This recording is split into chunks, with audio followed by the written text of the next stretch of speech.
కదా ఇదే కదా నీ కథ ముగింపు లేనిదై సదా సాగదా.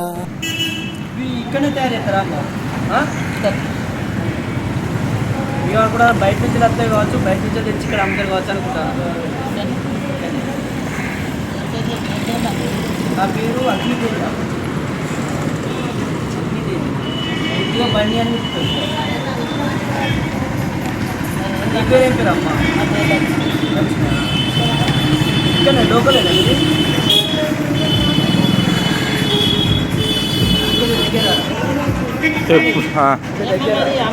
తీసుకుంటారంటే మాకు ఒక ఛానల్ ఉండే దానిలో పెట్టుకుంటాం అంటే పలానా రోజు తీసుకున్నాం అని చెప్పి. నేను చదువుకుంటా అమ్మా.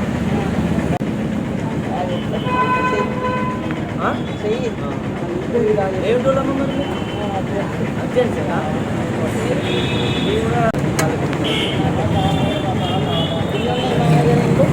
మాకన్నా రోజు చాలా ఇంటి ఉంటాయి మా అక్కడ 70-80 ఉంటాయి. ఇక్కడ అది మాది కన్నూరు, హంసాపూర్ పక్క పంటే కన్నూరు మాది.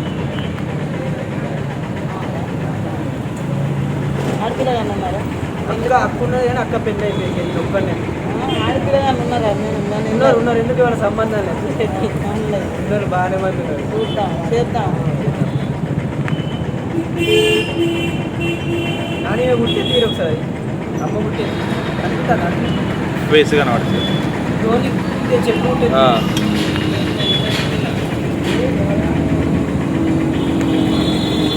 మీ సంవత్సరం నుంచి ఎత్తున్నావమ్మ మరి నువ్వు? 40 సంవత్సరాల నుంచి ఇదే బిల్లుకున్నా అక్కడ ఇక్కడ పక్కకుండే.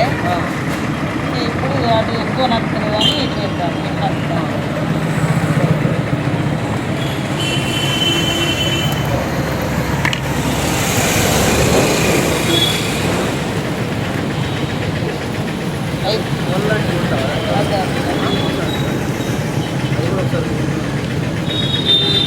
అంతకాలంలో అంటే ఒక పిల్లగాడు ఉన్నాడు, ఆయన ఒక పిల్లగాడు మీ వాళ్ళే.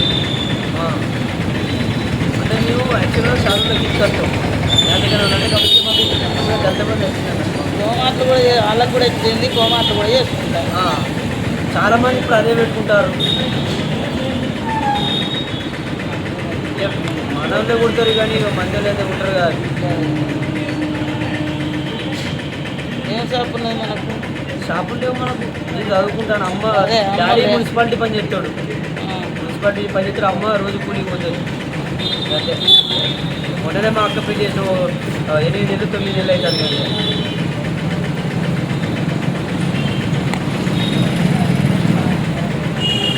మీ దగ్గర ఒక పిల్లు ఉంటే మాట్లాడు. ఇక్కడ మీ వాళ్ళే ఉన్నారు, మంచిగా ఉంటాడు పిల్లగాడు. ఆయన చదువుతాడు. ఇగో ఈయన ఆయన లెక్కుంటాడు. నాకు మంచి వాళ్ళు ఉంటే నాకు చెప్పు. ఎప్పుడంటూ మీరు ఎందుకమ్మా నంబర్ ఇస్తే నేను మాట్లాడితే వాళ్ళు ఎవరన్నా చేసుకుంటుంటే మీకు ఎంతమంది బిడ్డలమ్మా? 3 బిడ్డలు, 2 కొడుకులు. ఒక కొడుకు చనిపోయాడు, ఒక్కడు ఉంది దాంట్లో. ఎందుకు అంటే వాడు ఆరోగ్య బిడ్డలు అంటే కాదు. చాలా మందికి అయితే ఉన్నారు. ఇప్పుడు మా మామ కూడా చంటే మా అమ్మమ్మ. మీరు అందరూ ఒక్కటేనా? వాళ్ళది వేరు, వాళ్ళది వేరు. వాళ్ళు తెలుగు వాళ్ళు, వాళ్ళు చాలు. తెలుగులో బుద్ధి ఉన్నదా? తెలుగులో బుద్ధి ఉంటారు అందరు, నాకు తెలియదు.